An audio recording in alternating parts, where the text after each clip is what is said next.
네, 안녕하세요. 반갑습니다. 오지환입니다. 우여곡절 끝에 오늘에서야 이렇게 첫 번째 강의를 시작하게 되었습니다. 일단 강의를 하는 가장 큰 이유는요, 어, 저는 이제 여러 차례 말씀을 드렸습니다만, 제가 리딩을 하더라도 우리 방 분들께서 알고 따라오시면 좋겠어요. 그러니까 막연하게 제가 무언가를 사십시오라고 이야기를 했다고 해서 무조건 사는 게 아니고, 제가 예를 들어서 포스코 인터를 우리 매수합시다. 이러이러한 이유 때문에 라고 이제 설명을 다 드리잖아요. 종목을 단순히 추천하는 게 아니라 왜 추천하는지, 왜 이렇게 생각을 하고 있는지 제가 1부터 10까지 설명을 드리려고 노력을 해요. 예를 들어 오늘 장중에 체일 강도가 어떻게 되었고요. 거래원이 어떻게 되었고 이런 이야기들 최근에도 여러 번 했었잖아요. 근데 이게 이제 주식 완전 초보분들, 그래도 나 주식 뭐 한 1년 혼자 해봤고, 한 2년 혼자 해봤고, 막 부딪혀봤다 하시는 분들은 이런저런 검색을 하시다가 이제 알고 있는 내용들을 많은 분들 있습니다. 근데, 나는 당신이 말하는 최일강도 뭔지도 모르겠어. 나는 너가 말하는 거래원이 뭔지도 모르겠어. 이런 분들 위해서 적어도 제가 리딩을 하면서 표현하는 내용들을 알아주셨으면 해서, 제가 뭐 그때그때마다 뭐 감사보고서가 뭔지 유상증자 뭔지 그때그때마다 강의를 할 수는 없잖아요. 그래서 알아주셨으면 해서 완전 초보들을 위한 첫 번째 강의가 금요일 강의가 되겠습니다. 오늘 강의로는 이제 간단하게 이제 용어들, 초보들이 알아야 될 용어들 같은 거, 그 제가 리딩하면서 표현하는 기본적인 어떤 단어들 이런 것들 좀 설명하는 시간을 가지게 될 거고요. 오늘 이후 강의에서는 이제 좀 분석이나 분석 스킬이나 뭐 차트나 이런 것들을 강의하는 시간을 가지게 될 겁니다. 참고해 주시고, 그래서 오늘 강의는 완전 기초적 내용이기 때문에 나 주식한 지 한 2, 3년 됐다 하시는 분들은 이미 알고 계실 거예요. 오늘 강의는 혹시 주식 경력이 한 2, 3년 됐다 하시는 분들은 그냥 패스하셔도 될 것 같아요. 참고해 주시고, 오늘 강의에서조차 다루지 않는 내용은 너무 기초적인 내용이어서, 예를 들어서 선생님 매수가 뭐예요? 선생님 VI가 뭐예요? 상한가가 뭐예요? 이런 걸 제가 오늘 강의에서 할 수는 없어요. 그 정도는 아마 알고 계실 것 같고, 혹시 모르신다면 그 정도는 검색해 보시면 알 수 있잖아요. 그 정도는 스스로 검색해 주시고, 오늘은 생초보분들이 그래도 모르실 것 같은 거, 모를 수도 있는 거, 요 정도 알고 가셔야 되는 거, 중점적으로 한번 이야기하는 시간 가져보도록 하겠습니다.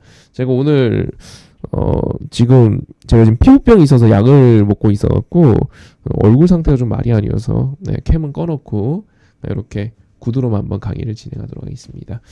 일단은 이제 여러분들께서 이 현재가창에 나오는 것 갖고 한번 이야기를 좀 해볼게요. 보시면은 현재가창에서 여러분들께서 알아주셔야 되는 내용들 중에는 요 정도는 알아주시면 좋아요. 시가총액이 뭔지, 제일강도가 뭔지, 거래원이 뭔지, 이 주식수가 의미하는 것, 그리고 신용비가 의미하는 것, 그리고 화면에 나와 있는 요거 신이라고 써 있는 거, 요게 의미하는 것 정도는 알고 가시면 좋습니다.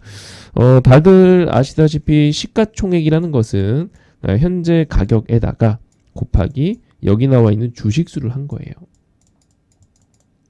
그럼 이제 시총이 되는 건데, 일반적으로 이제 과거에는 이 우리나라 주식시장이 좀 재미없던 시절, 대한민국 주식시장은 이제 뭐 코리아 디스카운트라 그래서 지정학적 리스크가 있고, 우리나라보다는 같은 사업, 반도체 사업을 하고 있던, 같은 자동차 사업을 하고 있건 간에 해외 기업이 항상 더 높게 평가되고 있는 그런 시절이 있었습니다. 한 10몇 년, 20몇 년 전까지만 해도 그랬죠. 그때는 이 시가총액이 큰 종목들이 좀 재미없던 시절이 있었어요. 예를 들어서 우리는 지금은 포스코 인터 중소형주보다 잘 가잖아요. 그렇죠? 에코프로 탄력 좋죠. 금양 탄력 좋아요. 시총이 커도 탄력이 좋기 때문에 지금은 시가총액 갖고 어떤 매매 기준을 삼진 않아요. 저도 여러분들한테 어떤 상황이기 때문에 시총 큰 거 삽시다 이런 식으로 리딩 안 하잖아요. 그쵸? 여러분들한테 시가총액 갖고 어떤 매매 기준 삼고 이러진 않는단 말이에요. 근데 예전에는 그랬어요. 예전에는 시총이 한 5천억 미만 이런 것들이 탄력이 좋았습니다. 매수하면 걔네들은 상한가 같은 거 곧잘 먹고 했습니다만 이제 5천억이 넘어가면 엉덩이가 무거워갖고 주식이 잘 안 움직인다든지 이런 시절이 옛날에 있었습니다. 근데 요즘엔 그런 게 거의 없습니다. 거의 없는데 그래서 그래도 이제 일반적으로는 표현을 하기를 한 1,000억은 넘어야 중형주 정도라고 표현을 하는 것 같아요. 1조는 넘어가야 그래도 대형주라고 표현하는 것 같아요. 1,000억 미만은 그래도 한 소형주라고 표현하는 것 같습니다. 정해진 건 없습니다만 대략 그 정도 봐주시면 될 것 같고요. 그 상단에 보시면 이 현재가창은 저는 이제 키움증권 갖고 강의를 하고 있습니다만 뭐 삼성증권을 쓰시건 다른 걸 쓰시건 현재가창 보시면 거의 이 정도 정보는 다 나와 있습니다. HTS를 보시건 뭐 폰으로 보는 MTS를 보시건 거의 다 이 정도 나와 있습니다. 참고해 주시고요. 보시면은 얘는 코스피 200 종목이네요. 코스피 중에서도 거래소가 200개 종목만 따로 산출해 갖고 지수화를 한 겁니다. 참고해 주시고 여기 이제 코스닥이라고 나와 있는 기업도 있고 코스닥 150이라고 나와 있는 기업도 있고 코스피라고 나와 있는 기업도 있는데 그건 이제 소속이라고 봐주시면 될 것 같아요. 그래서 보시면은 여기서 이제 거래원이랑 이 호가창도 제가 리딩하면서 표현을 자주 합니다. 호가가 비어 있습니다. 이런 표현도 제가 최근에 했었죠. 추천드리면서 우리 종목 호가가 비어 있습니다. 이렇게 이제 한번 표현한 적이 있었는데 일단은 호가가 비어 있다라는 건 예를 들어서 이런 거죠. 우리 이제 거래량이 좀 적은 종목 현재 장중이 아니고 장마감 후거든요. 장 끝난 다음이기 때문에 일단 뭐 보령 이런 거 한번 볼게요. 보시면은 제가 만약에 10,000원짜리 주식 1,000주 해봐야 얼마 안 되잖아요. 한 1,000주 던졌어요. 그러면 밑에 보시면 어때요? 100주, 160주, 167주 이런 식으로 조금 촘촘하게 되어 있지 않고 좀 얕게 되어 있잖아요. 대져 있는 호가가. 물론 이 매수매도세라는 게 이렇게 노출되어 있는 매수매도세 말고 숨어있는 매수매도세가 훨씬 많습니다. 실제로 제가 1,000주 던졌다고 해서 막 얘가 갑자기 우르르 떨어지거나 총 매수 전량 보면 2,300주잖아요. 한 3,000주 던지면 하한가 간다거나 그러진 않습니다. 그냥 요거는 노출되어 있는 매수자면 그런 거다라고 봐주시면 될 것 같고요. 관련해서 이 호가가 좀 비어 있다라는 거 요런 상황들을 말합니다. 촘촘하지 않고 좀 비어 있잖아요.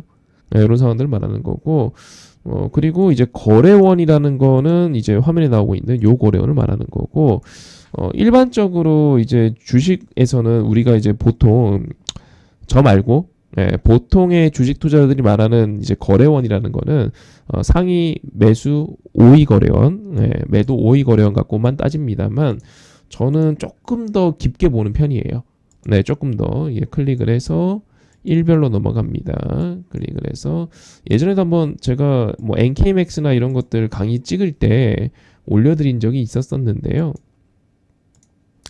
자 보시게 되면 저는 장중에 조금 특별한 종목들, 특이한 흐름을 보여준 종목들은 이런 식으로 거래원을 다 돌려서 보는 편이에요. 이렇게 보는 편입니다. 거래원이 갖는 의미는 다른 건 뭐 별거 없고요. 일단은 우리가 이제 흔히 말하는 키움증권이나 한국투자증권이나 이런 것들은 개인 투자자들이 많이 쓰는 증권사잖아요. 걔네들이 일반적인 비율로 사고 파는 거는 크게 의미가 없어요. 하지만 개인들이 보통 사용치 아니하는 거래원, 키움 이런 거 빼고 거기서 갑자기 장중에 대량 매도가 등장하면서 주가가 급락을 한다거나 반대로 대량 매수가 등장하면서 주가가 올라간다거나 하면은 이렇게 저는 돌려서 확인하는 편이에요. 참고해 주시고 그래서 요 거래원이라는 거는 뭐 어쨌든 저쨌든 간에 주식을 매수하든 매도하든 간에 어떤 증권사를 통해서 매수 매도를 해야 되지 않겠습니까? 근데 그 일반적으로 통하는 증권사가 개인들을 타깃으로 하는 키움증권이냐 아니면은 제2, 제3 다른 증권사냐 이런 것들은 장중에 제가 틈틈이 살펴보고 여러분들께 이야기하는 편이에요. 저는 일반 투자자들보다도 거래원을 좀 많이 보는 편이고요. 특히 그 중에서도 체결은 또 많이 보는 편입니다. 참고해 주시고 선생님 가끔 체결 강도 이야기하던 체결 강도 뭔가요? 이거예요. 100을 기준으로 자 우리가 주식을 매수한다면 두 가지 방법이 있죠. 예를 들어 보령이라고 한다면 올려서 하는 방법이 있고 내가 지금 사고 싶어요. 그러면 13,190원에 당장 사면 주문 넣으면 당장 살 수 있잖아요. 그렇죠? 아니면 나 그거보다는 좀 몇십 원 싸게 사고 싶은데 한 13,100원에다가 넣어놓고 매수 넣어놓고 기다리는 방법이 있죠. 입 벌리고 밑에서. 그렇죠? 즉 올려 사는 사람이 많으면 체결 강도는 올라갑니다. 반대로 내려다 파는 사람이 많으면 체결 강도는 내려갑니다. 당연히 올라가는 주식들은 체류 강도가 높게 유지가 돼요. 막 100, 100 몇십, 200 몇십, 300 몇십, 심하면 500까지 치솟습니다. 장중 급등주들은. 그럼 저는 이제 어떤 걸 캐치하냐면 어쨌든 간에 이거를 보고 있어요. 제가 추천드린 종목들은 다 보고 있어요. 다 보고 있다가 얘가 이제 뭐 이제 100 얼마 뭐 올라가고 있는 종목들 있잖아요. 이미 상승이 나와. 예를 들어서 우리가 오늘 같은 경우는 뭐 LS 일렉트릭 이런 거 올라갔죠. 네. 올라가고 있는 주식들이 장중에 뭐 100 얼마 유지되는 건 일반적인 거예요. 근데 이게 거래량이 이제 상승 주식들은 그날 막 테마주 흐름 탔거나 그날 호재가 나왔거나 거래량 어마어마하게 많거든요. 체결도 어마어마하게 많아요. 틱차트 보고 있으면 정신이 없습니다. 막 거래가 일어나고 있거든요. 그거를 제가 한 종목 보는 것도 아니고 한두 종목 보는 것도 아니고 수십 개의 종목을 모니터링 하는데 한계가 있어요. 그럼 그럴 때 어떻게 하냐면 체결 강도를 봐요. 쭉 보고 있다가 이 체결 강도가 아침에 슈팅이 나옵니다. 슈팅 나오면서 체결 강도가 110, 120 이렇게 올라가기 시작해요. 130 그러다가 매도세가 등장하면 어떻게 될까요? 네, 다시 내려오겠죠. 어떤 느낌이 이해되시죠? 그러니까 체결 강도라는 거는 올려 사는 사람이 많으면은 막 올라가요. 내려다 파는 사람이 많으면은 점점 내려와요. 그래서 하락하는 주식들 보면은 거의 두 자릿수입니다. 그래서 상승하는 주식들 보면은 거의 100 몇십 이 정도 유지가 됩니다. 뭐 정말 심각하게 막 점상 가고 이런 주식들은 500 찍고 이러는 거고요. 어떤 느낌이 이해되시죠? 그래서 체결 강도라는 거는 장중에 이 사는 사람들이 올려 사는 사람이 많은가? 아니면 내려다 파는 사람이 많은가? 이런 것들을 보는 지표예요. 이걸 갖고 이제 제가 분명히 말씀드릴 거는 이거는 제가 이제 요 거래원이라든지 이 호가라든지 아니면 최근 강도라든지 이런 것들은 장중에 흐름을 보는 지표입니다. 강도를 보는 지표예요. 근데 이것만 갖고 어떤 매수해야지, 매도해야지 이런 식으로 결정을 할 수 있는 건 아니에요. 어떤 느낌인지 이해되시죠? 자, 분명히 말씀드린 건데 지금 여러분들이 보고 있는 이 현재가 창이라는 거는요. 기본적 분석 아닙니다. 기술적 분석도 아닙니다. 흔히 말하는 재무제표 분석 아니죠. PER, PBR 뭐 이런 것들 갖고 갖다 대갖고 이제 이 기업이 내고 있는 이익보다도 저평가야. 이 기업이 갖고 있는 자산보다도 저평가야. 이런 거 아니잖아요. 그렇죠? 현재가창 그런 게 아니에요. 그리고 차트도 아닙니다. 우리가 흔히 이야기하는 기술적 분석도 아니에요. 얘는요. 그냥 요령이에요. 이거 잊으시면 안 돼요. 그래서 이것만 갖고 어떤 매매 기법을 만든다? 이것만 갖고 매매 기준을 찾는다? 하시면 안 돼요. 단 내가 차트를 보는 데 있어서 얘가 매수 타점이라고 생각이 되는데 내가 내지는 이거 보유 영역이라 생각이 되는데 들고 갈까 말까 잠깐 고민되는데 현재까지 보고 있으면은 그 답이 좀 나온다는 거죠. 약간 플러스 알파 지표예요. 이해되시죠? 저는 여러분들께 단 한 번도 현재가 창만 보면서 여러분들께 추천을 드린 적이 없어요. 이 기업은 이런 내용을 갖고 있고 이 기업은 여기서 저항인데요. 근데 지금 분위기 보니까 LS 일렉트릭도 제가 추천드리면서 말씀드렸잖아요. 지금 분위기 보니까 변압기 호황 사이클 이어지게 될 것 같고 그리고 반도체가 순환매상 조정 타점이 나오게 됐을 때 변압기가 치고 올라가는 게 우리가 확인되었잖아요. 그러면 후발주자로 LS 일렉트릭이 갈 가능성이 있어요. 그럼 우리 LS 일렉트릭 사봅시다. 차트상 여기가 저항인데 어쩌고저쩌고 설명 다 드렸었죠. 그렇죠? 그리고 사업 내용 보고 차트 보고 순환매 보고 그래서 저는 이제 현재가창까지 보면서 최종 결정을 내리는 거예요. 어떤 느낌인지 이해되시죠? 그래서 일단은 체결 강도라는 건 그런 느낌이에요. 사는 사람이 많으면 올라가는구나. 파는 사람이 많으면 떨어지는구나. 그렇게 일단은 봐주시면 되겠습니다. 오늘 하락이 좀 나왔던 주식 뭐가 있을까요? 잠깐만요. 이런 거 NKMX 이런 거 이제 두 자릿대죠. 네, 장중에 이제 간당간당 하거든요. 그나마 이것도 올라온 겁니다. 장중에 오늘 좀 빠졌었죠? 네, 그나마 올라온 겁니다. 아니면 이제 반도체, 리노공업 이런 거 60대죠. 그쵸? 근데 뭐 AP 위성 이런 거 보시면 100대죠. 네, 이런 차이가 있습니다. 네, 참고해 주시고요.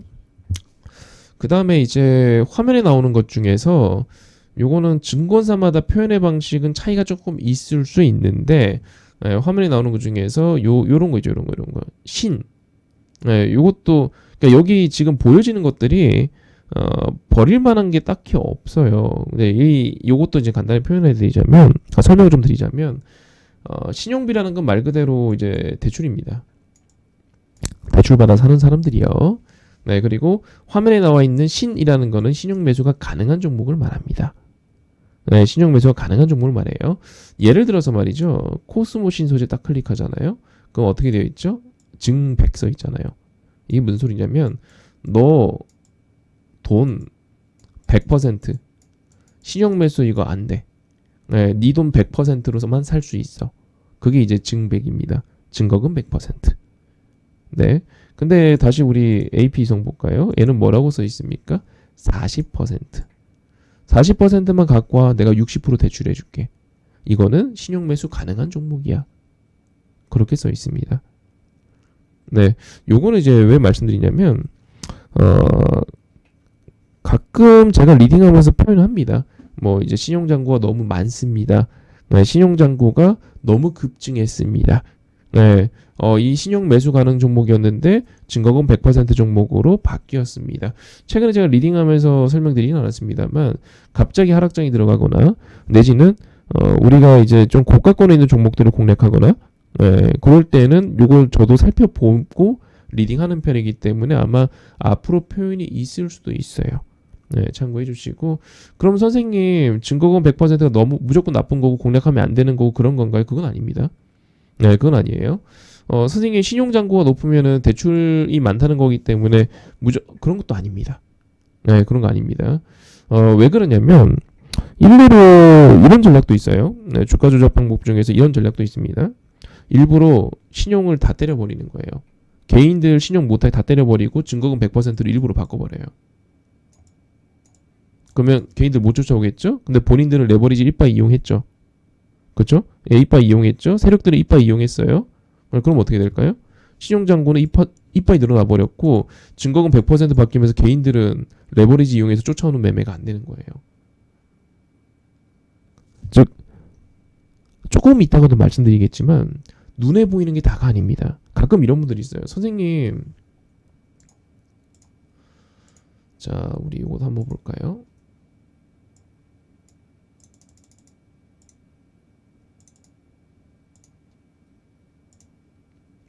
자, 오늘 이제 우리가 매수하고 나서 AP 정도 이제 오늘 갑자기 이제 수급이 붙었잖아요. 저희 방은 우리가 매수하고 나면 조금 있다가 수급이 들어와요. 네, 일단은 수급이 붙었죠. 근데 가끔 이런 분들이 있어요. 선생님, 수급이 매수하는 종목 무조건 좋은 건가요? 그렇진 않습니다. 네, 그렇진 않아요. 예를 들어서 저희 수급 종목들 몇 개 한번 봐볼까요? 자, 코스모 신소재 연기금이 엄청 사고 있죠. 그럼 무조건 좋은 건가요? 그렇지는 않습니다. 네, 왜 그러냐면 여러분들 방금 전에 제가 이제 신용 이야기할 때도 말씀드렸던 내용인데 여러분들 잊지 말아야 될 게 이건 눈에 뻔히 보이는 거잖아요. 이런 주식이 좋아서 사갖고 무조건 수익 낼 수 있을 것 같으면 주식은 진짜 쉬운 거예요. 두 가지 오류가 있습니다. 첫 번째, 수급이라고 해서 무조건 수익 나는 게 아닙니다.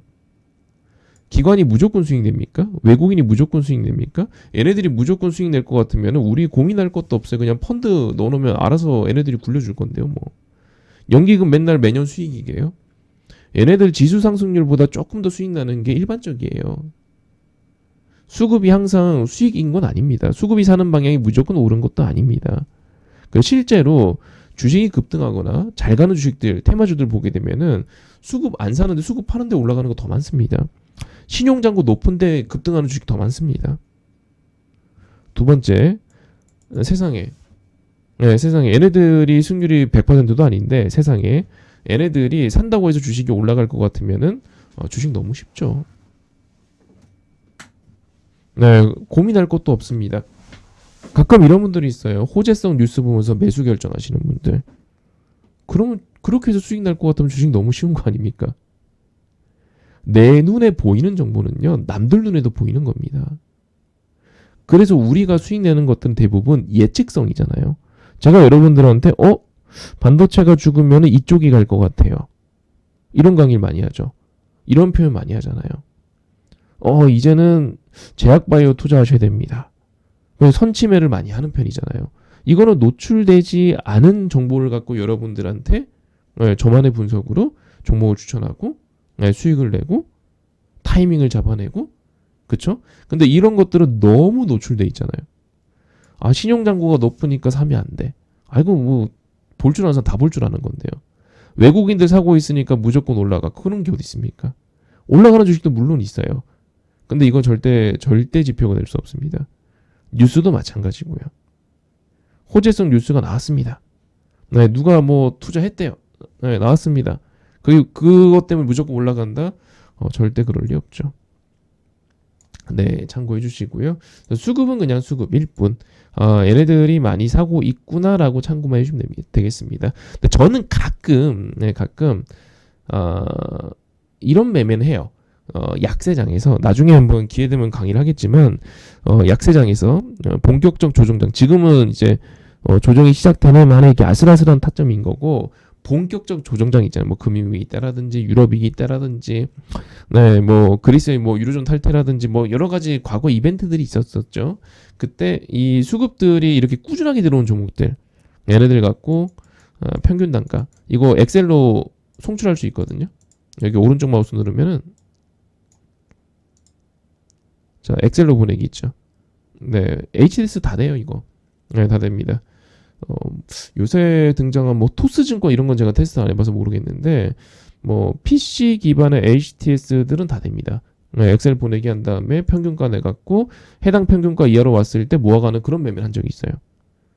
그런 매매를 한 적이 있는데, 뭐 어떤 이런 함정들은 조심하셔야 됩니다. 얘네가 사주고 있기 때문에 무조건 좋다, 이렇게 보시면 안 돼요.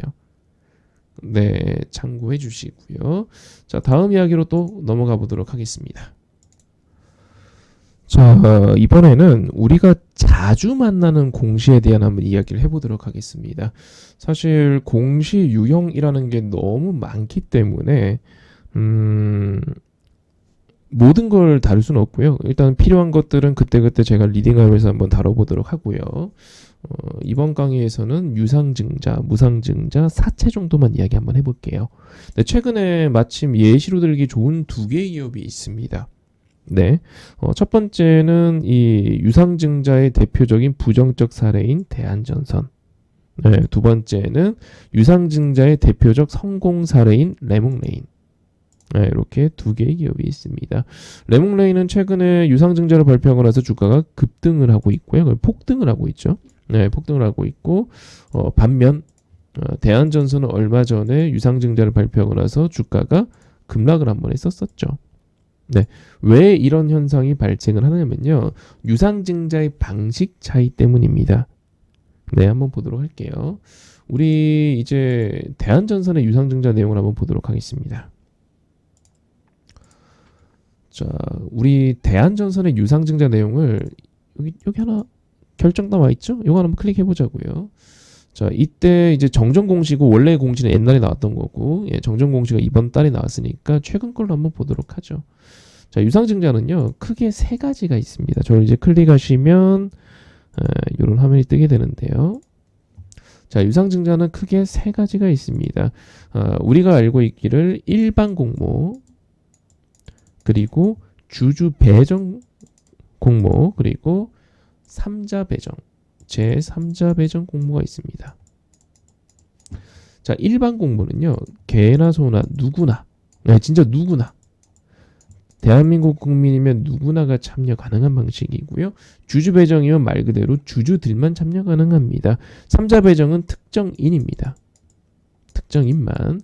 여기 뭐라고 나와 있습니까? 대한전선 유상증자 공시를 보게 된다면, 주주 배정 후 일반 공모. 주주? 개미들이 더 많잖아요. 내가 지금 시설 자금으로 4,600억이 필요한데, 주주님들 주머니 털어서 돈 마련해보고, 그래도 안 되면은 지나가는 일반인들 주머니 털어가고 돈 마련해갖고 시설 투자하겠다. 4,600억 원어치. 이 공시예요. 근데 유상증자가 뜻이 뭐예요? 말 그대로 유상. 무상은 공짜, 유상은 유료. 돈을 받고 주식을 더 찍어내겠다라고 공시한 겁니다. 악재죠. 왜? 아니 주식을 사는 주체가 개나 소나예요. 누구나 해요. 대한민국 개인 투자자 누구나가 참여 가능한 수준이라고요. 좋은 게 아니죠.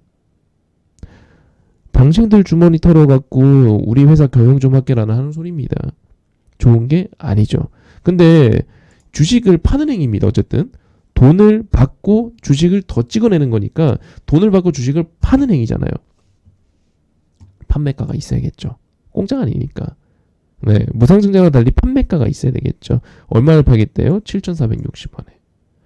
자, 내가 시중 가격 시세가 1만 원인데 근데 내가 판매가를 12,000원으로 결정하면은 판매되겠습니까? 안 되죠. 당연히 할인을 해야 됩니다. 유상증자의 문제가 뭐냐면 지나가는 사람 누구나한테 아무나한테는 파는 개나 소나한테는 파는 그런 유상증자가 할인까지 해버려요. 거기다가 주식수가 늘어나니까 내 주식의 가치도 떨어지게 돼요. 이게 이제 문제인 거죠. 그래서 일반적으로는 이런 발표가 이런 공시가 나오게 된다면 주식은 급락을 하게 됩니다. 대한전선처럼요. 많은 주식들이 과거에 그랬었죠. 이러면 악재예요. 선생님 레몽레이는 왜 호재인가요? 삼자 배정이어서요. 삼자 배정은 왜 호재인가요? 말씀드렸잖아요. 개나 소나가 아니어서요. 삼자 배정은요. 회사가 지정한 특정 인만 참여 가능합니다. 우리 한번 공시 볼까요? 레몽레인이 왜 올랐나? 자, 유상증자 공시를 한번 보도록 하겠습니다. 요거죠. 주요사항 보고서 유상증자 결정. 클릭합니다. 뭐라고 나와 있습니까? 보시면은 삼자 배정 유상증자. 회사가 돈이 없었나 봐요. 시설 자금도 아니고요. 타법인 취득 자금도 아니고요. 운영 자금으로만 289억이 필요했다고 합니다. 누가 참여했는지 보겠습니다. 스크롤 쭉쭉쭉 내립니다. 쭉쭉쭉 내립니다. 누가 참여했는지는 맨 아래 나와 있거든요. 쭉 내립니다. 아이고 유명하신 분들이 있네요. 특히 이정재.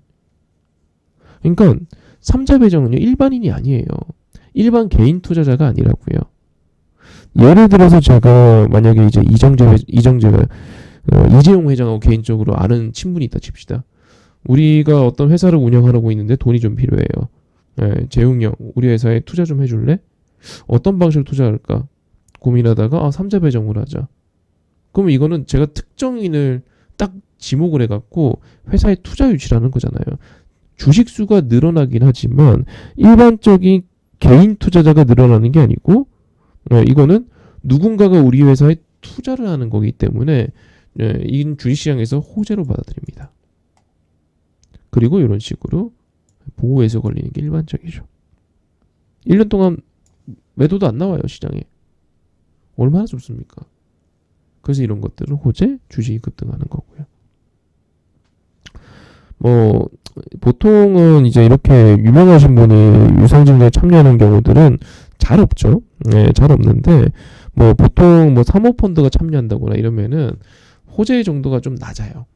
한번 급등하고 말아버리기 이럽니다만 이번에 레몽레인 같은 경우는 이제 이정재라는 우리가 알고 있는 국민 배우가 직접 유상증자에 참여하게 되면서 시장이 아주 격하게 반응을 하고 있는 것 같습니다. 이틀 연속 상한가 주식은. 요게 유상증자입니다. 간단하게 말씀드릴게요. 일반 공모 악재입니다. 주주 배정 공모 악재입니다. 삼자 배정 공모 호재입니다. 네, 그렇게 일단은 봐주시면 될 것 같고 이외에도 참고하실 내용들이 있긴 합니다. 예를 들어서 좀 한번 공시 다시 볼까요? 그나마 얘 같은 경우는 지금 보시다시피 우리가 이제 이 유상증자 공시를 보면은 이 화면을 항상 만나게 됩니다. 그러면 딱 봤을 때 회사가 너무 돈이 없어요. 그러면 운영자금에 이렇게 써 있는 경우들이 있단 말이에요. 네, 운영자금에 유상증자 목적이 운영자금 조달이다. 그러면 이제 기분이 되게 나쁘죠. 주주로서. 왜냐면 운영자금이라는 건 말 그대로 회사 운영비요. 네, 월세도 좀 내고 관리비도 좀 내고 전기세도 좀 내고 직원도 월급도 주고 그 운영비요. 돈이 없어서 개인들한테 손 벌리는 거예요. 회사 상태가 너무너무 안 좋고 뭐 적자에다가 뭐 임상 실패하고 이런 거 발표하고 있는 와중에 운영자금 조달하는데 네, 주주 배정 또는 일반 공모로 이런 발표하는 기업들이 있잖아요. 그거는 되게 상태 안 좋은 기업인 겁니다. 네, 참고해 주시고 내지는 갑자기 시설 자금이나 타법인 인수하기 위해서 돈이 조금 부족해 갖고 유상증자 공시 발표하는 경우들도 있거든요. 네, 그런 경우는 이제 상황에 따라서 그나마 좀 낫다. 네, 라고 분석하는 것도 가능하겠죠. 네, 그렇게 일단 참고해 주시면 될 것 같고요. 무상증자는 이제 이런 유상증자의 개념과 다르게 일단은 주식이 가만히 있는데 늘어나는 거니까 시장에선 다 호재로 받아들이죠.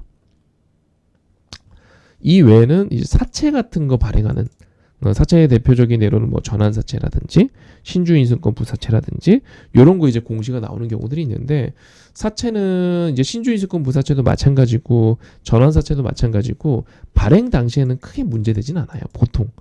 왜냐하면 주식으로 전환되는데 시간이 걸리기 때문에 근데 우리가 이제 주식을 공략하는 데 있어서 뭐 1년, 2년, 3년, 5년 이렇게 공략할 건 아니기 때문에 일반적으로 사채는 발행 당시에 문제가 되지 않는데 전환될 때 문제가 됩니다. 네, 전환될 때. 왜냐면 자, 공시 한번 볼까요? 그냥 이제 공시 검색이 들어가서 이렇게 전환이라고만 입력해서 쭉 검색해봐도 이렇게 쫙 나오잖아요. 보시면은 이 전환이라는 게 문제가 되는 이유 중에 하나가 뭐냐면 일반적으로는 시세보다 전환가액이 낮은 경우가 많아요. 예를 들어서 주가의 시세가 1만 원인데 전환가액이 5천 원인 거예요. 그러면은 당장 전환되자마자 5천 원 차익이 생기잖아요. 그렇죠? 시장에 출회될 수 있다라고 이제 보는 게 일반적이고 그리고 아까 보셨던 유상증자 같은 경우는 제3자 배정 유상증자 이런 것들은 이제 투자자인 개념들이 많았잖아요. 근데 이 사채 같은 경우는 그런 어떤 것보다는 이제 사모펀드라든지 단순히 이제 회사채에 투자를 해서 수익을 내려고 들어오는 투자자들이 되게 많아요. 근데 얘네들 설정이 이렇게 돼 있는 거예요. 우리처럼 그래 우리 배당주도 투자하고 아니면 국내 주식도 투자하고 해외 주식도 투자하고 이렇게 우리가 되게 자율적으로 마음 편하게 할 수 있는 주체가 아니고 너는 회사채만 하는 금융투자사야라고 이제 정해져 있는 것들이 있단 말이에요. 그러면 얘네들은 그냥 사채만 합니다. 너는 배당주만 해. 그럼 배당주만 합니다. 너는 뭐 2차 전지만 해. 그럼 2차 전지만 합니다. 이렇게 정해져 있는 자금들이 있단 말이에요. 그러니까 들어오는 사채 시장에 들어오는 자금들은 거의 대부분 그런 자금들입니다. 그러면 거의 전환되잖아요. 그럼 거의 바로 나오는 게 일반적입니다. 거의 바로 얘네들은 매도로 나오는 게 일반적입니다. 얼마 전에 비슷한 개념으로 제가 NKMX 영상을 찍었던 적이 있었죠. NKMX는 전환가액이 현재 시세보다 훨씬 높아요. 그래서 전환하고 매도하면 손실인데 불구하고 얘네 매도 나올 겁니다라고 한번 영상을 찍은 적이 있어요. 실제로 매도가 나왔죠. 왜? 이런 개념 때문에. 이렇게 손실 보는 경우들도 감수하고 운영되고 있는 자금들이기 때문에 얘네들은 전환되면 일반적으로 그냥 거의 매도 나옵니다. 자, 사채는 정리해 드릴게요. 회사가 발행하는 회사채입니다. 채권이라고요, 채권. 뭐 신주인수권이라고 이제 옵션이 달려 있는 회사채도 있고 전환사채라고 주식으로 바꿀 수 있는 해당주 바꿀 수 있는 사채도 있습니다. 뭐 일반적으로는 우리가 이제 전환사채를 더 많이 만나죠. CB라고 하는 전환사채를 더 많이 만납니다만 발행할 당시에는 크게 문제가 되지 않아요. 보통 주식시장도 크게 악재로 받아들이지 않습니다. 가끔은 시장 너무 안 좋을 때 대규모 발행을 하게 되면 악재로 받아들이는 경우도 있습니다만 뭐 거의 악재로 받아들이지 않아요. 발행 당시에는. 근데 이게 6개월이 지나고 1년이 지나서 시장으로 전환되어서 나오는 경우가 있습니다. 그때부터는 보통 악재. 뭐 오버웨인 부담, 뭐 물량 부담, 뭐 이러면서 이제 기사가 나오기도 해요. 근데 그것도 1, 20만 주는 문제가 되지 않아요. 예를 들어서 자, 우리 몇 개 클릭해 볼까요? 이런 거 문제 되지 않는다는 거예요. 50만 주인데요, 뭐. 50만 주 뭐가 무서워요? 이런 건 문제되지 않아요. 딴 것도 한번 볼까요? 이건 전환가액의 조정이고 자 전환되는 거 봅시다. 얘는 이제 발행하는 거죠. 예, 발행하는 공시죠. 이 발행하는 거기에 문제되지 않습니다. 알파홀딩스 160만 주, 이 정도도 괜찮아요. 근데 가끔 500만 주, 800만 주 이렇게 상장된 애들이 있어요. 그러면 보통 그런 애들은 급락합니다. 어떤 느낌인지 이해되시죠? 네, 이렇게 일단 참고해 주시면 될 것 같고요. 선생님, 회사는 사채 발행을 왜 합니까? 돈 필요해서요. 솔직히 제가 생각하는 이 상장을 하는 가장 큰 이유 중에 하나이기도 해요. 자금 조달이 수월해서. 네, 자금 조달이 수월해서. 자금 조달하려고요. 그래서 상장하는 기업들도 많습니다. 아니, 제가 만약에 기업 경영인이고 상장사의 오너라면은 상장을 유지하는 뭐 IR도 해야 되고 공시도 꼬박꼬박 해야 되고 그리고 뭐 이 주담이라 그러죠. 네. 전화 오면 전화 받는 담당자도 배치해야 되고 월급도 내야 되고 네. 뭐 감사 보고서 제출해야 되고 아무튼 이 상장을 하기 위해서 유지하기 위해서 나가는 돈들이 많단 말이에요. 근데 굳이 그 돈 내면서 왜 상장 유지하고 있겠습니까? 자금 조달하려고. 저한테는 이게 1순위입니다. 사채 발행하고 내지는 돈 필요하면 대주 주잖아요. 그러면 주시장에 팔면 잘 팔리잖아요. 장외 주식은 파는데도 시간이 걸리죠. 근데 장주 그냥 내다 던지면 되니까. 모든 면에서 자금 조달해서 제일 유리합니다. 공신력도 생기는 것도 있고. 네, 사채라는 건 이런 겁니다. 네, 참고해 주시고 그 다음에 용어는 제가 지금 타이밍에서는요, 요것만 설명드리면 될 것 같아요. 많은 분들이 지금 뭐 PER, PBR 이런 배당 뭐 이런 이야기들 나오는데 요 세 가지만 제가 설명을 드려도 될 것 같습니다. 네, 일단 이 PER이라는 개념은 뭐냐면 주당 순이익 대비 몇 배에 거래되는가. 선생님 이렇게 표현하니까 어려워요 라고 하실 수 있는데 되게 쉽습니다. 예를 들어서 내가 커피집을 운영 중에 있습니다. 커피집을 하나 더 인수하고 싶어요. 네. A라는 커피집이 있고 B라는 커피집이 있습니다. 인수하고 싶은데 얘네들이 내고 있는 순이익이 다를 거 아닙니까? 어떻게 똑같아요? 네, 다르겠죠? 하나는 뭐 순이익이 1억이고 하나는 순이익이 2억입니다. 나 월로 칠게요. 네, 월 순이익 칩시다. 수익 잘 나오네요. 그쵸? 1억이고 2억입니다. 얘네가 이제 법인 형태인 거예요. A라는 커피집은 총 발행 주식이 10주라고 칩시다. 총 주식. B라는 기업은 총 주식이 20주예요. 이렇게 놓고 보니까 비교가 어렵잖아요. 네, 비교가 매출액도 다르고 이익도 다르고 주식도 다르니까 어렵잖아요. 그래서 결정한 게 주당 순이익이 얼마냐. 네, 주당 순이익이 얼마냐. 그러면 A라는 커피집은 한 주당 1,000만 원이죠. 그죠? 주당 순이익이 한 주당 1,000만 원이잖아요. 그래서 10주 하니까 1억이 된 거죠. 총 순이익이. 그쵸? B라는 기업은요. 한 주당. 네, B라는 기업은 20주가 있으니까 한 주당 얘도 1,000만 원이네요. 제가 예시를 잘못 들었나 봐요. 어쨌든 둘이 똑같네요. 그쵸? 얘도 1,000만 원이잖아요. 그러면 우리는 궁금한 거예요. 얘가 내고 있는 주당 순이익을 계산을 했습니다. 네, 주당 순이익 계산했습니다. 순이익 대비 현재 주가가 얼마 수준인지 궁금한 거예요. 예를 들어서 A라는 기업은 현재 주가가 2억에 거래된다 칩시다. 현재 주가, 한 주당 주가가. 그리고 B라는 기업은 현재 주가가 1억이라 칩시다. 얘는 몇 배 거래되고 있는 거예요? 주당 순이익 대비 20배. 그쵸? 오른쪽에 있는 B 기업은요, 주당 순이익 대비 10배. 이게 이제 PER이에요. 요게 PER입니다. 우리나라에 상장되어 있는 주식들이 가지고 있는 순이익이 다들 다르고, 그리고 발행되어 있는 주식 수가 다들 달라요. 그래서 얘네가 갖고 있는 순이익을 발행 주식 수로 나눠버려서 주당 순이익을 구한 다음에 그것 대비 지금 얼마에 거래되고 있어? 이게 이제 PER입니다. 이게 이제 PER, 흔히 말하는 PER.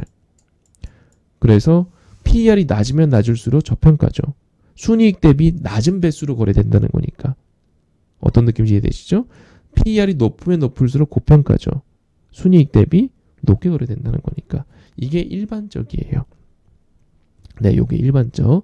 참고로 절대 지표는 아닙니다. 이따가도 말씀드리겠지만. 자, 그러면 PBR은 뭐예요, 선생님? 이거를 바꾼 거예요. 순자산. 그래서 그 주식수로 나눴더니 뭐가 나와요? 주당 순자산이 나오겠죠. 그렇죠? 네. 그 주당 순자산 대비 몇 배 거래되고 있는가? 그게 PBR이에요. 회사가 가지고 있는 뭐 땅도 있을 거고, 건물도 있을 거고, 아니면 재고 자산들도 있을 거고, 그렇죠? 그 모든 것들의 가치를 주식수로 나눈 다음에 몇 배 거래되고 있냐? 이걸 따지는 게 PBR입니다. 자, 그러면 선생님 PER, PBR 좋은데 좀 헷갈리는 게 있어요. 그럼 선생님 이런 기업은 뭐예요? 이런 기업은 뭐예요? 얘네들은 뭐냐면요. 그래서 제가 절대 지표가 아니라고 표현했던 게 뭐냐면 얘네들은 보시다시피 적자 기업입니다. 아니면 최근에 이제 화두에 올랐었던 NK맥스 얘도 보시면 적자 기업입니다. 아니면 이수 앱지스 얘도 적자 기업입니다. 이제 흑자 전환하지만 그렇죠? 이런 중소형주 말고요. 그러면 SK바이오팜 나름 큰 회사죠. 얘는 어때요? 적자 기업입니다. 이런 기업들의 적정 주가를 PER, PBR로 측정할 수 있을까요? 안 돼요. 안 됩니다. 왜? 얘네들의 존재 이유는 이게 제가 제약바이오가 어려워요라고 하는 이유 중에 하나이기도 한데 얘네들의 상장 이유, 얘네들의 기업 가치는요. 단순히 가지고 있는 이익만 갖고 가는 게 아니에요. 얘네들의 대부분은 미래 이익을 갖고 측정을 합니다. 그 무슨 말이냐면 신약 개발하고 있는 게 성공하면 대박이 날 거야. 아니면 최근에 우리 급등했던 것 중에서 알테오젠도 있죠. 그렇죠? 적자잖아요. 적자. 그냥 보다시피 매년 적자예요. 적자. 근데 주가는 왜 급등을 해요? 알테오젠이 갖고 있는 기술 때문에. 그쵸? 즉 미래 이익이 어마어마할 거야. 그래서 얘네들이 적자인데도 불구하고 상장이 유지됩니다. 거래소에서도 봐줘요. 너네는 기술 특례 상장 기업이니까 너네 갖고 있는 기술 개발 잘해라. 내가 상장 유지시켜줄게. 상장 유지시켜줄 테니까 너네 특별히 사고 안 치면 상장 유지시켜줄 테니까 적자여도 상장 유지시켜줄게. 그러니까 상장해서 뭐 사찰 발행하든 유상증자를 하든 뭘 하든 간에 자금 조달해갖고 기술 개발해. 너네 기술력 있어 보인다. 기술 개발해. 그렇게 봐주는 거예요. 그 얘네들은 현재 갖고 있는 아까 보셨던 이익 갖고 지표 PER 자산 갖고 아무리 측정해도 그거 갖고는 저평가도 아니다 결론을 못 내려요. 제약바이오가 어려운 이유가 여기에 있습니다. 가지고 있는 미래기술, 성공 시의 미래기술 있죠? 그것도 성공했을 때. 그걸 가치화해갖고 이거 갖고 이 기업을 저평가냐 아니냐 갖고 매겨야 되거든요. 그래서 제약바이오는 우리가 일반적으로 과거에 수십 년 전에 경험했었던 일반적 지표 갖고 들이대면은 저평가인지 아닌지 파악이 안 돼요. 그래서 어려운 겁니다. 그래서 지뢰가 많아요. 어려운 기업도 있고 이러다가 성공하면 알테오젠 되는 거고요. 레오켄바이오 되는 거고요. 실패하잖아요. 그러면 꼬꾸라집니다. 그럼 회사가 갑자기 요단가를 가요. 하한가를 가고요. 갑자기 이렇게 적자 기록하고 있다가 기술 개발 성공해야죠. 실패하면 어떻게 됩니까? 진짜 요단강 가는 상장 폐지 가는 거예요. 진짜로. 과거에 많은 기업들이 그랬고요. 이해되셨죠? 그래서 일단은 PER, PBR은 그 정도. 이익 대비 몇 배 거래되고 있는가? 이 회사 갖고 있는 주당 순이익 대비 몇 배 거래되고 있는가? 이 회사 갖고 있는 주당 순자산 대비 몇 배 거래되고 있는가? 라고 보시면 되고 그게 단위가 배예요. 몇 배 거래되고 있는 거 보는 거기 때문에 낮은 배수에 거래되면 거래될수록 좋겠죠. 그래서 최근에 정부에서는 저 PBR 종목들 주당 순자산 대비 낮게 거래되고 있는 종목들 일반적으로 PBR 1배 이하의 기업들 왜 우리나라만 이런 기업이 유독 많아? 코리아 디스카운트 해소하겠다. 정부가 나서겠다. 그게 이제 밸류업 프로그램이죠. 그렇죠? 아, 우리나라만 유독 이 PER 기업들이 왜 많아? 저 PBR 기업들 왜 이렇게 많아? 네, 저 PER 기업들 왜 이렇게 많아? 라고 하면서 진행하는 게 밸류 프로그램이라고 보시면 될 것 같습니다. 이해되셨죠? 자, 그리고 당장 현재와 관련 있는 보고서 이야기 잠깐 해보도록 하겠습니다. 보고서 이야기를 하기 전에 하나 잠깐 현재가청에서 하나 빠뜨린 게 있어갖고 요거 이야기 마저 하고 갈게요. 이제 제가 리딩을 하다 보면은 이런 경우들이 있어요. 회원님들 종가 매수하고 갑시다. 그럼 이제 초보분들께서 좀 헷갈리거든요. 종가 매수 어떻게 하는 거야? 3시 20분부터 장이 멈춰 있잖아요. 종가 매수 어떻게 하는 거야? 헷갈리실 수 있는데 그러면 그냥 시장가 매수 넣어버리세요. 아니면 그냥 올려 사시면 됩니다. 내가 예를 들어서 알테오제는 오늘 종가 매수 하기로 했습니다. 그럼 한 20만 5천 원에 주문 넣어버리세요. 왜냐면 주식시장이라는 게 이 10분 동안 동시효과라는 게 존재하죠. 장마감하기 전 10분 동안 동시효과라는 게 존재합니다. 근데 이 동시효과라는 게 뭐냐면 여러분들 만약에 이 제도가 없잖아요. 그러면 우리가 3시 29분 59초 때 단체로 매수 주문 넣거나 매도 주문 넣으면 어떻게 될까요? 이 동시효과라는 제도가 없다면 종가가 급변하겠죠. 이 종가가 갑자기 급변해버리면서 이 일반 투자자들 피해를 볼 수 있단 말이에요. 그래서 이걸 미연에 방지하고자 3시 20분부터는 10분 동안 주문 접수만 받고 체결을 안 시켜요. 접수만 받습니다. 그렇죠? 그래서 여러분들이 주문 아무리 넣어도 체결은 안 됩니다. 내 주식 잔고에 주식이 안 들어옵니다. 맞죠? 그래서 종가에 주문을 넣으면은 이 주문 접수만 받은 다음에 해당하는 것들끼리만 땅 체결시켜버리고 끝을 내버려요. 즉 내가 만약에 20만 5천 원의 주문을 넣는다 한들 오늘 종가가 20만 1천 원으로 끝나잖아요. 그러면 이때 체결되고 끝나요. 실제로 나의 매수는 20만 1천 원이 되는 겁니다. 제가 아까 전에 그냥 시장가에 사버리세요라고 이야기했던 이유가 뭐냐면 보통 저희가 이제 잡주들 공략을 안 하기 때문에 거래량 적은 종목들은 제가 별도로 코멘트를 드리지만 이 대형주들 특히 종가 매수해버려서 이렇게 코멘트를 드리는 경우들이 있어요. 예를 들어서 뭐 삼성 종가 매수합시다라고 사인을 드리게 되면은 그냥 올려 사셔도 돼요. 왜? 우리가 매수를 올려 산다고 해서 주가가 급변하거나 그러진 않거든요. 그 정도의 초대형주들은. 그래서 걔네들에 대해서는 여러분들께 종가 매수해도 됩니다라고 이야기하는 거예요. 이해되셨나요? 네. 그래서 그냥 제가 한 3시 20분쯤에 회원님 우리 뭐 예를 들어 삼성전자 종가 매수합시다. 그냥 시장가 매수 넣으시면 돼요. 아니면 그냥 보이는 가격에서 몇 단계 위에다가 그냥 아무거나 대충 20만 5천 원 이렇게 주문 넣으셔도 돼요. 그럼 종가 매수 됩니다. 근데 어설프게 그때 낮은 가격에 주문 넣잖아요. 그럼 체결이 안 돼요. 어떤 느낌인지 이해되시죠?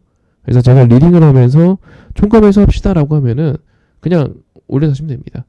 그래서 혹시 이것도 모르실까봐 그냥 제가 요즘에는 이제 한 20만 5천 원에 주문 넣으시면 됩니다. 이렇게 코멘트를 드리기도 해요. 20몇 분에. 그쵸. 최근에도 그런 적이 있었죠. 네, 그렇게 해주시면 되겠습니다.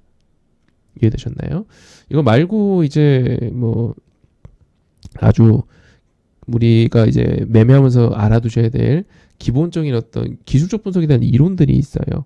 뭐 이평 밀집 되었습니다. 추세 어쩌고 매물대가 어쩌고 제가 이제 리딩하면서 표현하는 것들이 있잖아요.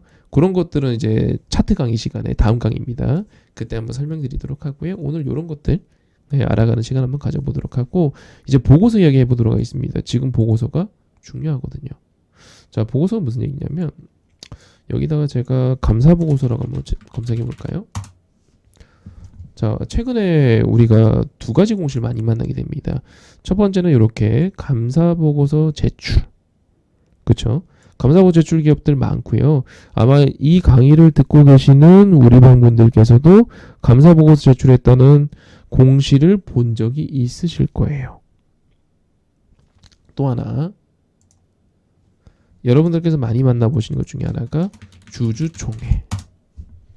보시면은 주주총회 소집결이라는 공시가 엄청 많습니다. 최근에요. 자, 요것 관련해 갖고 여러분들께 간단하게 설명드리도록 하겠습니다. 왜? 이거 지금 알아야 되거든요. 지금 알아야 됩니다. 왜 지금 알아야 되는지 지금부터 한번 설명드리겠습니다. 일단은 우리가 이제 주식을 하는 대부분의 타겟들은요.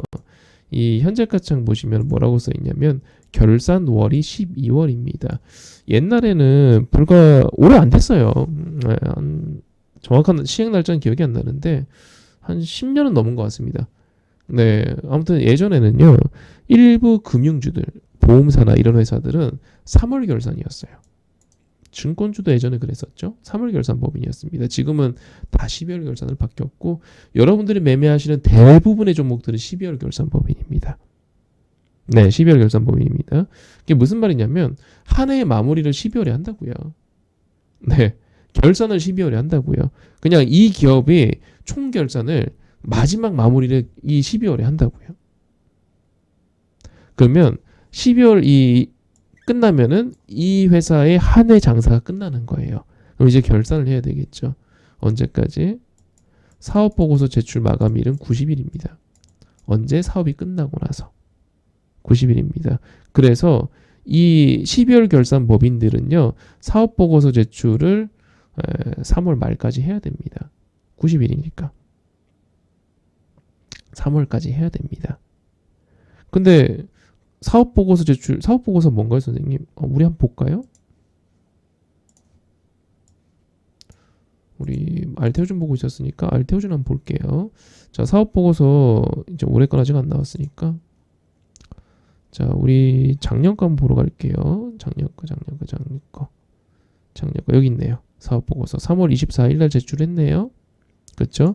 2023년 3월 24일 제출했습니다. 클릭을 합니다. 회사의 개요. 이렇게 쭉 나와 있고요. 사업의 내용. 우리 회사는 어떤 사업을 하고 있습니다. 플랫폼 기술 어쩌고 바이오 의약품이랑 어쩌고 쭉 내리면 이제 공장 가동률부터 해서 저는 이거 웬만하면 읽어보거든요. 네, 여러분들 읽어보세요. 관심 있는 주식들 읽어보시면 재밌습니다.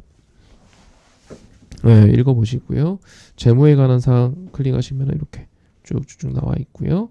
네, 그리고 뭐 임원에 관한 사항, 주주에 대한 사항 이렇게 쭉 나와 있습니다. 클릭해 보시면 재밌는 거 많습니다. 내용이 되게 방대하죠.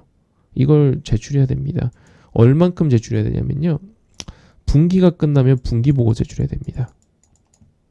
양식은 아까 보신 거랑 거의 똑같습니다. 반기가 끝나면 2분기가 끝나면은 반기보고 제출해야 됩니다. 한 해가 끝나면요. 사업보고 제출해야 됩니다. 사업보고서는 90일 이내.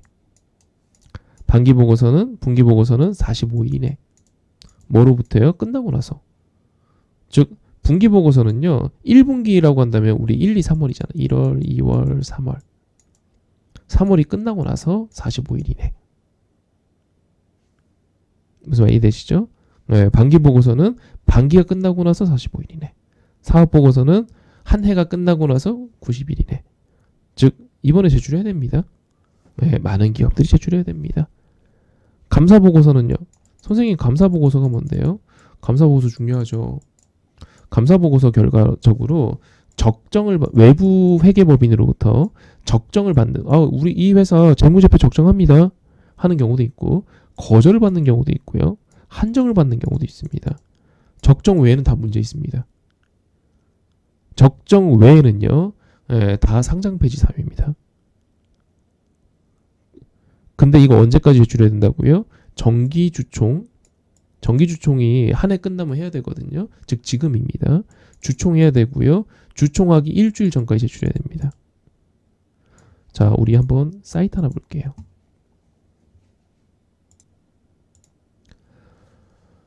자, 사이트를 보시면은 카인드라는 사이트고요. 요거는 거래소가 운영하는 사이트입니다. 보시면은 이제 요 링크는 제가 따로 드릴게요. 영상 업로드하면 다시 같이 드릴 거니까. 네, 보시면은 감사보고서 제출 기한이라고 있죠. 네. 그러면 정기주총일이 3월 22일입니다. 근데 일주일 전이라 그랬잖아요. 그럼 대충 뭐 한 15일쯤 되네요. 즉 제출 기한이 아직 오지 않은 거예요. 얘네들은 아직 문제가 되지 않아요. 하지만 정기주총일이 잡혀 있습니다. 미제출로 잡혀 있어요. 자, 보시면은 정기주총일이 3월 21일인데 아직 제출 안 한 기업으로 이 기업이 있죠. 이러면 이제 곧 나올 겁니다. 정기주총일 일주일 전에 제출해야 돼요. 네, 아직 제출 못한 기업. 자, 그러면 아까 말씀드렸죠. 정기주총 언제 해야 된다고요? 네, 3월에 개최해야 됩니다. 그리고 감사보고서는 언제 제출해야 된다고요? 3월 일주일 전, 7일 전까지 제출해야 됩니다. 그래서 3월 말이 되잖아요. 3월 한 게 3주차, 4주차 되잖아요. 그럼 무슨 이야기 나오냐면 감사보고서 미제출 기업들이 우후죽순 등장하기 시작해요. 뉴스로도 나오고요. 문제가 있네, 뭐 있네 하면서 나오고요. 그러니까 4월 넘어가잖아요. 그러면 얘네들 적정 못 받은 기업들 있잖아요. 얘네들 갑자기 상장 폐지 한다고, 심사한다고 거래 정지됩니다. 그거 조심하셔야 돼요. 그래서 흔히들 사람들이 많이 이야기하는 상장 폐지 시즌이라는 게 지금입니다. 네, 흔히들 이야기하는 상폐 시즌이 지금입니다. 정기주총 열기 일주일 전까지 감사보고서를 제출해야 되는데 이 감사보고서상으로 통과를 못 받는 애들이 있어요. 적정을 못 받는 애들이 있어요. 맨날 적자 발표하고 최근에 수상한 거래 있었고 회사 막 오락가락하고 막 급락하고 있고 막 이런 기업들 있잖아요. 걔네들이 감사보고 적정 못 받잖아요. 상장 폐지한다고 갑자기 거래 정지됩니다. 그게 지금이에요. 네, 그게 지금 시즌입니다. 지금 시즌. 그래서 지금 제가 강의를 하고 있는 게 3월 13일이잖아요. 오늘. 네, 한 2주 정도 지나잖아요. 제가 지금 이야기한 거 소식 나와갖고 기사화 돼갖고 막 나옵니다. 이때는 특히 조심하셔야 돼요. 이때는 특히 조심하셔야 됩니다. 선생님 이거 제출 안 하면 어떻게 되나요? 경고받습니다. 제출 안 하면 경고받고요. 제출 안 하면은 쫓겨납니다. 계속 제출 안 하면 상장 폐지 됩니다. 이것도. 얘도 상폐 사유예요. 제출 안 하면. 선생님 지연되면은 그냥 경고 맞고 벌점 맞고 그냥 제출만 하면은 네, 또 해결되는 경우도 있고 또 이런 경우도 있습니다. 뭐 해외 기업이라든지 그러면 거래소에서 좀 봐줘요. 아, 너네는 해외 기업에서 번역도 좀 하고 감사하려고 이제 뭐 한국도 오고 하려면 좀 어려웠을 테니까 유예 기간 줄게 이런 경우들도 있습니다. 하지만 우리가 알고 있는 대부분의 기업들, 네, 대부분의 기업들은 슬 제출해야 됩니다. 그래서 주총 일정이 잡혔고 감사 보고서가 제출이 안 되고 있는 기업들은 유난히 조심하셔야 되고요. 특별히 조심하셔야 되고요. 특히 최근에 너무 적자가 깊어졌고 최근에 이상한 일이 있었고 회사가 딱 봐도 내가 봐도 이상해 상태가 안 좋아했던 기업들이 있다면 더더욱 조심하셔야 됩니다. 그게 지금입니다. 네, 그렇게 일단 봐주시면 되겠고요. 선생님 감사 보고서가 적정이 안 나올 가능성 어떻게 알 수 있나요? 그거는 저도 가늠하기 힘듭니다. 이거는 회사 내부 사정이기 때문에 제가 뭔가 분석을 통해서 알 수 있는 정보가 없거든요. 단 저는요 이쯤 되면은 상태 이상한 기업들을 일부러 피합니다. 상태가 이상한데 너무 투자하고 싶다, 너무너무 투자 안 하면 미칠 것 같아 그러면은 정말 조금 투자하거나 네, 그런 것들 일단 참고해 주시면 좋을 것 같고요. 아마 이제 여러분들도 이 사이트에서 보시면은 네, 검색 오른쪽 좀 잘려서 안 보이시겠는데 여기 검색 버튼이 있어요. 네, 있습니다. 검색 누르시면 되고요.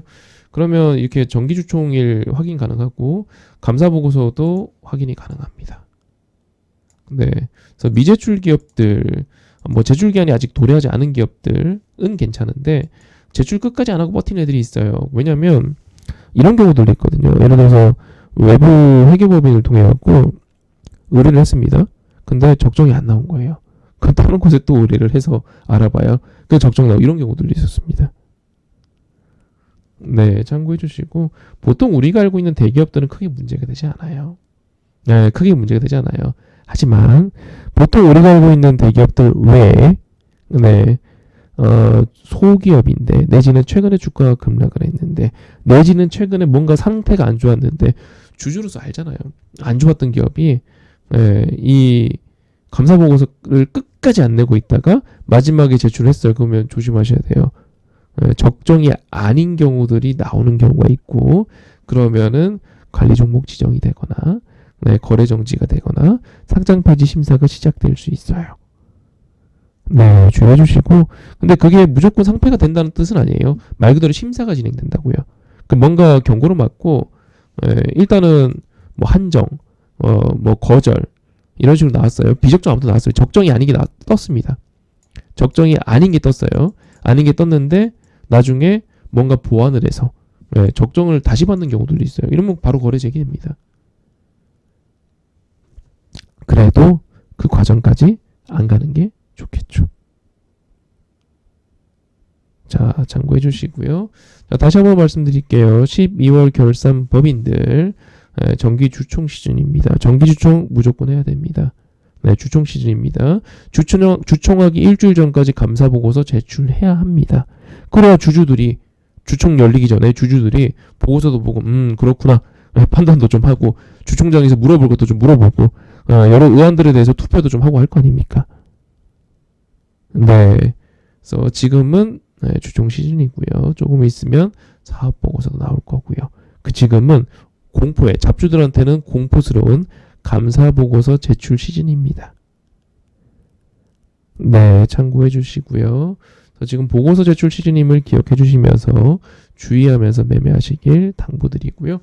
이번 강의는 첫 번째 강의입니다. 우리 방분들께서 주식 투자라는 걸 알고 하셨으면 좋겠어서 제가 이제 저희 위풍당당 저희 방분들께 안내드리는 첫 번째 교육 강의가 되겠고요.